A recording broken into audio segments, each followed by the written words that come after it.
Alors moi je pense qu'il n'a pas raison du tout. Je pense qu'il a complètement dévissé.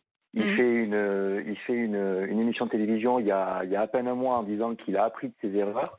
C'est vrai. Et aujourd'hui, il en a recommis une, mais grave, Mm. grave. Mm. On parle peut-être d'une minorité de gens, mais on parle quand même de 10% de la population, et 10% dans une élection, ça compte. C'est Ça c'est- compte. c'est une manière de les rejeter, de les exclure presque Mais du on peut pas, reste de on la peut pas. société. Mais Apolline, Mm. on peut pas rejeter ces gens-là. Ouais, Moi, je me suis fait vacciner pour une raison. Je ne voulais pas que ma fille de 5 ans se fasse vacciner. ouais. C'est pour la seule raison pour laquelle je me suis fait vacciner. Aujourd'hui, pour les enfants, par exemple, on va demander à des parents, aujourd'hui, est-ce que vous voulez les faire vacciner? Alors Mm. imaginez, moi je ne fais pas vacciner ma fille, elle tombe malade, elle tombe au Covid, elle y reste. Je vais Mm. m'en vouloir. Je Oui, la fais oui, ça vacciner fait un mois reposer sur après. chacun. Au fond, vous faites partie de ceux, Johan, qui se disent, dans un sens, la vaccination obligatoire nous aurait libérés de cette forme de culpabilité, Mais de ce clairement, doute. évidemment, vous vous rendez compte de la responsabilité qu'on a. Et alors dites-moi autour de la table, qui n'a pas eu, et même l'auditeur juste avant, Mm. quand vous Il êtes est fait là. injecter les doses, est-ce que Mm. vous avez eu peur? Romain, Les gens ont peur. Ah ben Ro- absolument pas. non. Absolument pas. Enfin, on est quand même le pays inventeur du vaccin. On boit du coca, dont on connaît pas on boit du coca, on connaît pas la formule du coca. On se sert dans les grandes surfaces où c'est tout blindé d'OGM et tout.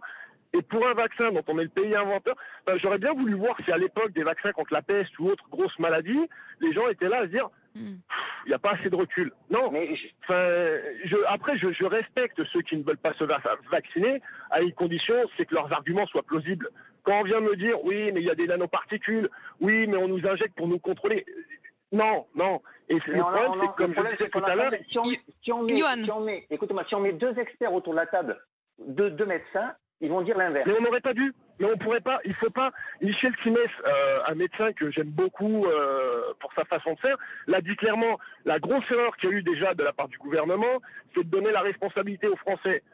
On donne pas la en fait, responsabilité. alors là-dessus, vous êtes d'accord tous les deux, hein, Romain et Johan. Finalement, dans un sens, il aurait fallu décider pour les Français et lever ce poids, en effet, de la décision, cet interstice dans lequel se glisse du coup le poison du doute, le poison de la question de est-ce que je dois le faire, est-ce que je dois pas le faire. Au fond, une forme presque d'autorité. Les protéger malgré eux, comme je disais tout à l'heure. C'est peut-être ce qu'aurait dû faire le président. Romain, Johan, merci. Vous avez posé les termes du débat ensemble. L'un comme l'autre, vous êtes vaccinés, mais l'un estime qu'il ne faut pas emmerder, ou pas en tout cas dire qu'on va emmerder les non-vaccinés, qu'un président ne doit pas le dire. L'autre estime au contraire que ça fait du bien de l'entendre se libérer comme ça. On poursuit bien sûr au 32-16. Je vous attends tout au long de cette matinale. Il y aura nos invités. Et puis vous-même, bien sûr, au 32-16. À tout de suite.